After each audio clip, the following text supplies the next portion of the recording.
छोटी बहू, जी माँ जी। जो तुम्हारे पास सबसे अच्छी साड़ी है वो मेरी बेटी को दे दो। इसे इसकी फ्रेंड की शादी में पहन के जाना है। ठीक है, देख लीजिए दीदी आप। छी, गरीबों वाली साड़ियाँ।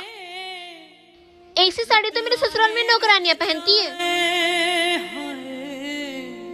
वाओ मम्मी, ये साड़ी कितनी सुंदर लग रही है। मैं यही पहनूंगी अपनी फ्रेंड की शादी में। हाँ हाँ बेटा, जो तुझे पसंद है वो तू लेके जा। तुझे किसी से पूछने की जरूरत नहीं है। सुनो, मैं आती हूँ, तब तक इस बैग को यहीं रखे रहने देना। मैं आऊंगी तब एक एक साड़ी को गौर से लिखूंगी। आया समझ में? रुको।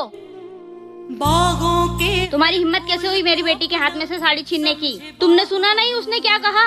अरे माँ जी, जिस घर की नौकरानी ऐसी साड़ियाँ पहनती हो, उस घर की बहू की इज्जत कम नहीं हो जाएगी अगर उसने ये साड़ी पहनी तो? और माँ जी, आपने अपनी बेटी की शादी के समय उसे कोई कीमती साड़ी नहीं दी?